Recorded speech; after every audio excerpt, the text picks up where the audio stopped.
कभी सोचा है कि कुछ चीज़ें तेज़ाब क्यों होती हैं और कुछ असास, मतलब लीमू खट्टा क्यों है और साबुन फिसलने वाला क्यों होता है? केमिस्ट्री के इस बहुत ही बुनियादी सवाल का पहला बड़ा वाज़े जवाब हमें मिला 1880 की दहाई में। एक बहुत ही सादा से आइडिया ने सब कुछ बदल दिया। तो चलें देखते हैं ये इनकलाबी ख्याल क्या था जिसने केमिस्ट्री की दुनिया में हलचल मचा दी थी। अच्छा, तो आज हम क्या देखने वाले हैं? सबसे पहले तो हम इस इनकिलाबी ख्याल की बात करेंगे, फिर देखेंगे कि तेज़ाब की असल पहचान यानी H+ आयन क्या है। फिर देखेंगे असास की पहचान यानी OH- आयन को समझेंगे। फिर इन दोनों का रिएक्शन देखेंगे और आखिर में हम ये भी जानेंगे कि इस थ्योरी में क्या कमज़ोरियाँ थीं। तो कहानी शुरू होती है एक कीमियादान से, स्वांते अरेनियस। उन्होंने ही केमिस्ट्री की दुनिया में एक बिल्कुल नया, एक इनकलाबी ख्याल पेश किया। बात है 1880 की दिहाई की। इस वक्त स्वांते अरेनियस ने तेजाब और असास की तारीफ का एक बिल्कुल नया नजरिया सामने रखा। और सच पूछें तो इस एक नजरिए ने केमिस्ट्री की दुनिया में कंपाउंड्स को देखने और समझने का तरीका ही बदल कर रख दिया। ये वाकई एक बहुत बड़ा कदम था। तो अरेनियस की थियोरी है क्या? बहुत ही आसान। देखें, उनके मुताबिक तेजाब वो चीज़ें हैं जिन्हें अगर पानी में डाला जाए तो वो हाइड्रोजन आयन यानी H+ आयन बनाती हैं। और असास असास वो हैं जो पानी में हाइड्रोक्साइड आयन यानी OH- आयन पैदा करते हैं। है ना, बिल्कुल सीधी सी बात।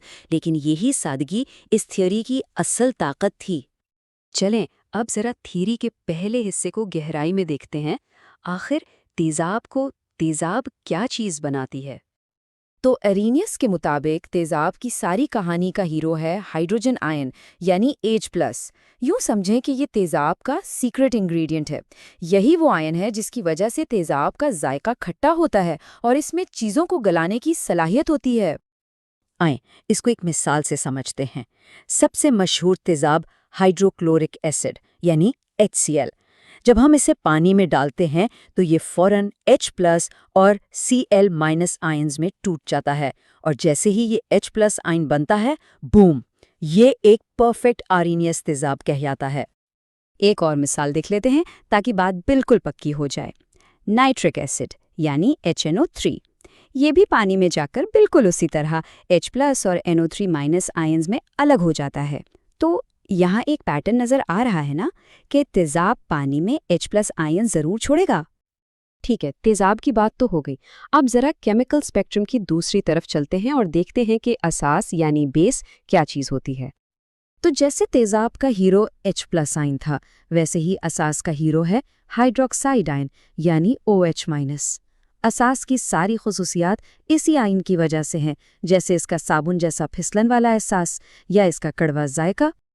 इसकी एक क्लासिक मिसाल है सोडियम हाइड्रोक्साइड यानी NaOH। जैसे ही हम इसे पानी में घोलते हैं, ये Na+ और OH- आयन्स में टूट जाता है। और ये जो OH- आयन निकला है ना, यही इसे एक ज़बरदस्त अरेनियस असास बनाता है। एक और दिलचस्प मिसाल है कैल्शियम हाइड्रोक्साइड की, CaOH2। ये पानी में घुलकर एक नहीं बल्कि 2 हाइड्रोक्साइड आयन्स छोड़ता है। इससे ये नज़रिया और भी पक्का हो जाता है कि असास की पहचान OH- ही है।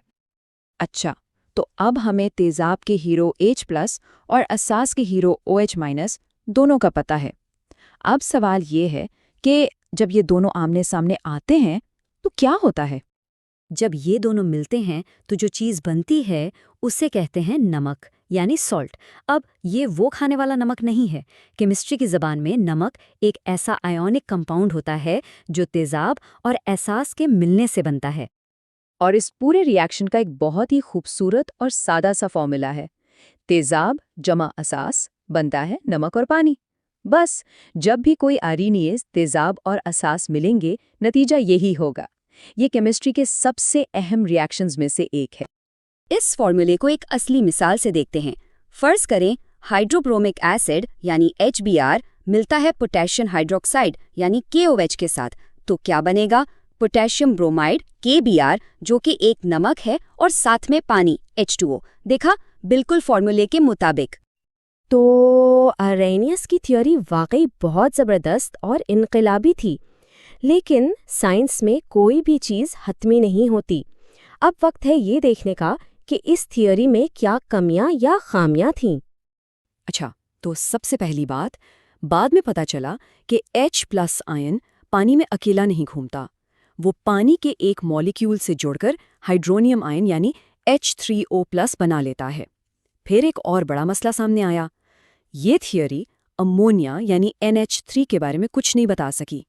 अमोनिया एक असास है, लेकिन इसमें तो OH- आयन होता ही नहीं। इसी तरह ये CO2 की तेजाबियत भी नहीं समझा सकी। और सबसे बड़ी कमजोरी ये थी कि ये सारी कहानी सिर्फ और सिर्फ पानी के अंदर ही काम करती थी। और यहीं से एक बहुत बड़ा और अहम सवाल पैदा होता है। अगर ये थ्योरी सिर्फ पानी में काम करती है, तो फिर बाकी माहौल का क्या? गैसों में या किसी और सॉल्वेंट में तेजाब और असास की तारीफ कैसे होगी? यही वो सवाल था जिसने केमिस्ट्री की दुनिया को आगे बढ़ने पर मजबूर किया और नए, बेहतर नजरियात की राह खोली। क्योंकि साइंस का सफर कभी रुकता नहीं, ये हमेशा आगे बढ़ता रहता है।